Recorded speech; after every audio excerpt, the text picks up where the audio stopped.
拦住君临渊三人，绝不能让他们。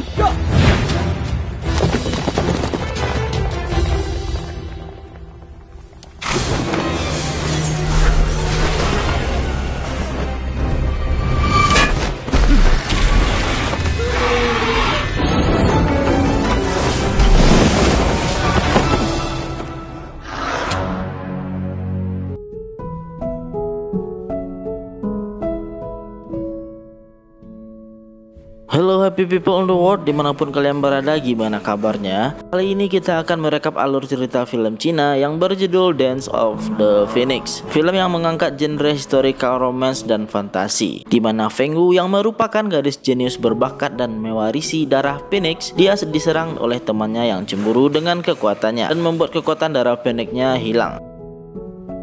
Apakah dia berhasil membangkitkan kembali kekuatan darah Phoenix-nya? Tak perlu berlama-lama, langsung aja kita masuk ke alur cerita filmnya.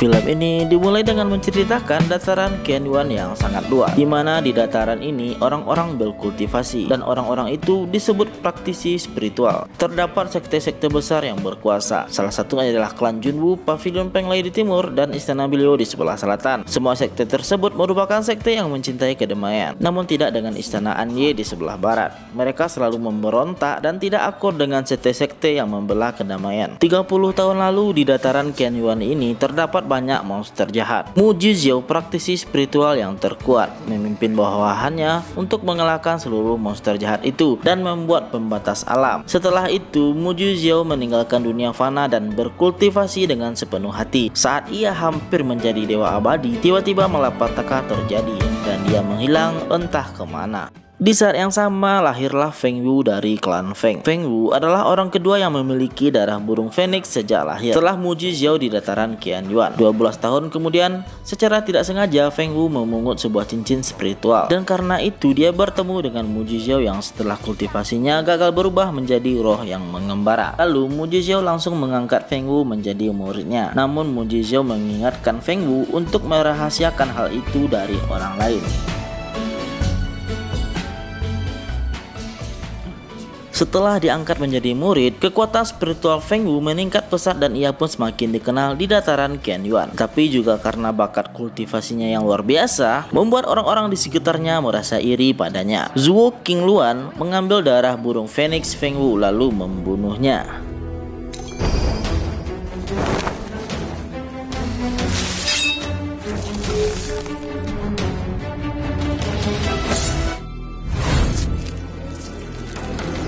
青鸾才是乾元大陆上唯一的真命凤凰。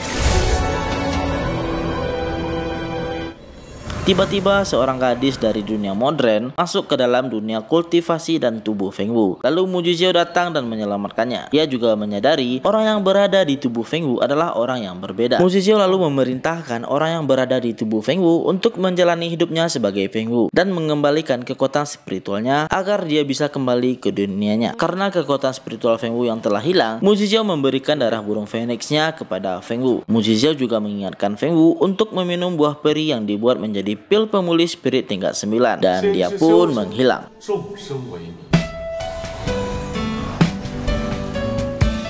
Kini Feng Wu kembali ke klannya dengan sifat yang berubah drastis, dan karena kekuatan spiritualnya yang telah hilang, dia dan ibunya diasingkan ke rumah lama di perbatasan oleh klan Feng. Sementara itu hubungan Mu Jiuzhou dan Feng Wu juga sama sekali tak pernah terungkap. 3 tahun telah berlalu, Feng Wu kini menjadi orang biasa yang menjual obat-obatan di daerah perbatasan. Feng Wu juga selalu ditemani oleh pelayannya yang bernama Qiuling.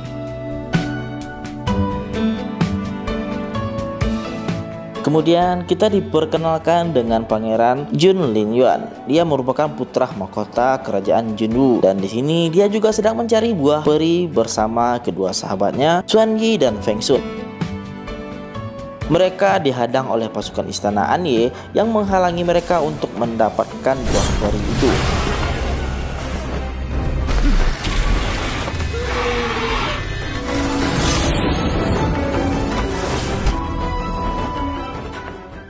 Di sisi lain, Feng Wu meminta bantuan kepada Pak Tua Ba yang merupakan ahli di bidang obat-obatan untuk membuat pil pemulih dari buah peri itu. Lalu Pak Tua Ba memerintahkan Feng Wu untuk mencari buah peri itu di hutan es dengan menyamar dan ikut bersama pasukan Kaisar Junwu yang akan mencari buah peri itu juga. Kemudian kita juga diperkenalkan dengan Kaisar Junwu dan Sang Ratu. Kaisar memerintahkan Pangeran Jun untuk mencari buah peri itu karena dia ingin memiliki kekuatan hebat seperti Mu Zhuo agar istana Anye tak bisa lagi berulah. Feng Wu juga sedikit lega karena mendapatkan petunjuk buah peri itu dari Pak Tua Ba. Namun saat pulang ke rumah, terlihat ibu Feng Wu sangat mengkhawatirkan putrinya itu. Dia khawatir Feng Wu akan diserang oleh para monster dan tak ingin Feng Wu diantarkan pulang ke rumah dalam keadaan sekarat seperti dulu lagi. Di malam itu, Feng Wu memimpikan gurunya. Ia diperingati untuk dapat mengambil buah peri itu, karena buah peri itu hanya matang 1 kali dalam 60 tahun.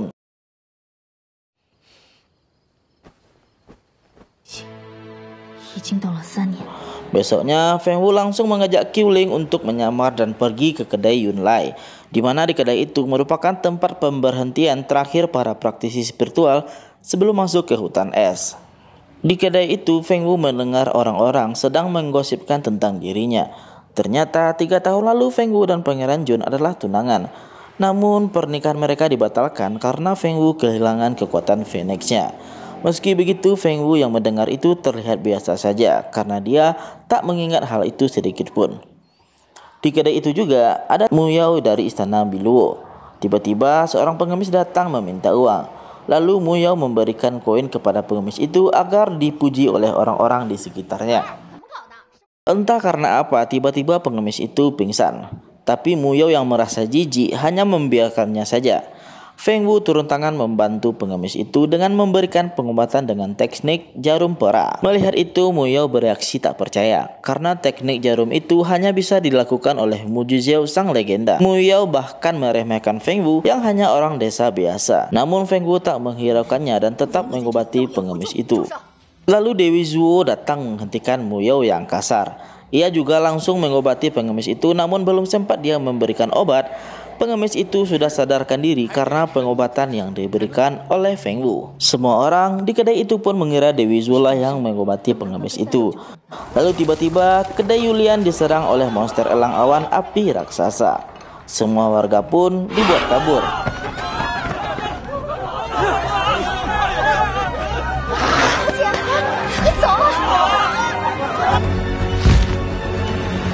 Dewi Zuo dan Mu Yao menyerang monster itu, namun kekuatan mereka tak sebanding.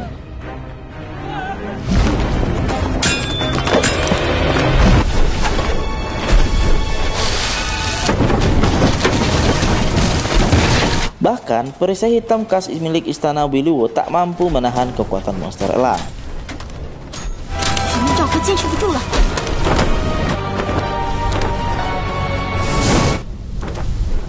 Tak lama kemudian, Jun Lin Yuan datang memberikan pertolongan.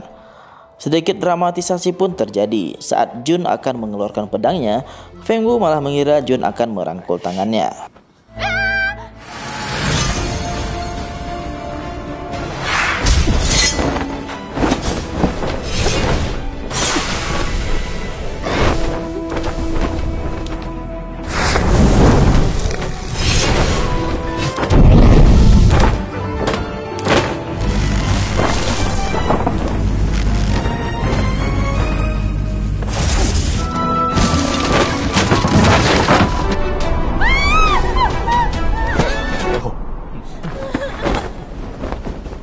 Di tengah pertarungan, monster elang merasakan keterikatan dengan kalung yang digunakan oleh Feng Wu.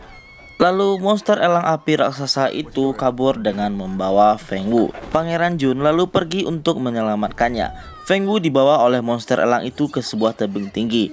Untungnya Pangeran Jun datang dengan cepat dan dapat menolong Feng Wu dengan pedang petirnya.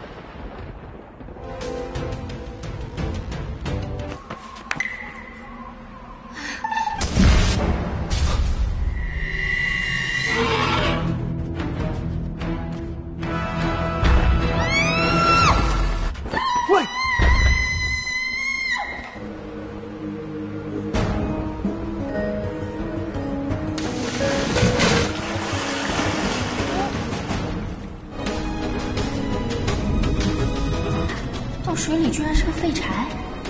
Meskipun hebat, Jun adalah salah satu orang yang tidak bisa berenang, sehingga Feng Wu menyelamatkannya. Kita akan melanjutkannya di part berikutnya. Jika teman-teman suka dengan konten ini, silahkan komen di bawah agar saya cepat mengupload untuk episode-episode berikutnya. Thank you and goodbye.